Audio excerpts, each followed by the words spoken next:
شیخ Saadi رحمت اللہ علیہ فرماتے ہیں کہ ایک عالم کا بادشاہ وقت معتقد تھا، اس نے ایک مرتبہ اس عالم دین کو دعوت دی۔ اب بادشاہ کا گھر تھا، وہاں کھانے یا میزبانی میں کوئی کمی تو ہونی نہیں تھی، اس نے کئی قسم کے کھانے بنا رکھے تھے۔ اس عالم دین کا بیٹا بھی ساتھ چلا گیا۔ وہاں اس عالم نے ہر چیز تھوڑی تھوڑی چکھی، اور پھر نماز کا وقت ہوا تو نماز روٹین سے لمبی اس نے پڑھی۔ جب واپس آئے تو ابھی گھر پہنچے نہیں تھے، اور انہوں نے اپنی بھوک کا اظہار کرنا شروع کر دیا، اور گھر والوں سے کہا کہ کوئی کھانے کی چیز ہو تو لے آئے۔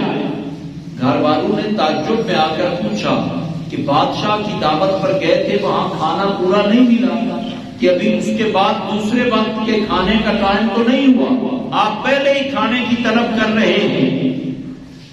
تو اس عالم نے کہا کہ بادشاہ کی دعوت پر میں نے کھانا اس لیے تھوڑا کھایا کہ وہ میرے بارے میں اعتقاد رکھتا تھا، تو میں نے کھانا کم کھایا تاکہ اس کا اعتقاد بڑھے، یعنی کھانے کی کمی اس کا اعتقاد بڑھانے کی وجہ سے تھی، اور وہ کھانا میرے لیے مفید نہیں رہا۔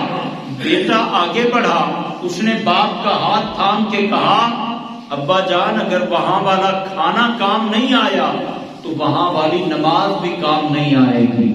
جب کھانا دوبارہ کھا رہے ہو تو وہ نماز بھی دوبارہ پڑھو۔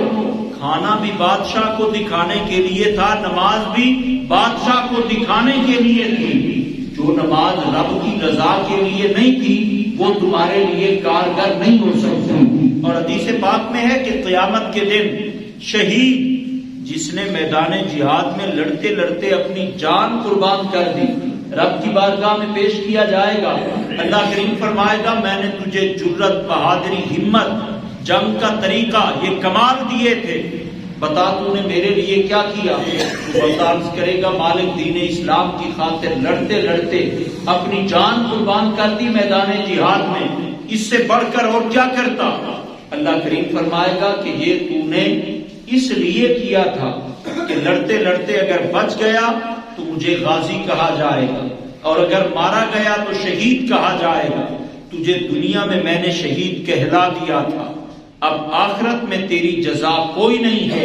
اس کے لیے حکم ہوگا کہ اسے چہرے کے بل گھسیٹ کے جہنم میں ڈال دیا جائے۔ جس نے جان تک دے دی مگر اس کے دل میں خلوص نہیں تھا، دل کی صفائی نہیں تھی، تو اتنی بڑی نیکی بھی رب کی بارگاہ میں قبول نہیں ہے، اسے جہنم میں ڈال دیا جائے گا۔ تو جب تک انسان کا اندر صاف نہ ہو، اجلا نہ ہو، بظاہر کپڑے چمکدار ہو، بدن کی رنگت گوری ہو، اس وقت تک رب کی بارگاہ میں مقام نہیں ملنا جب تک دل صاف نہ ہو۔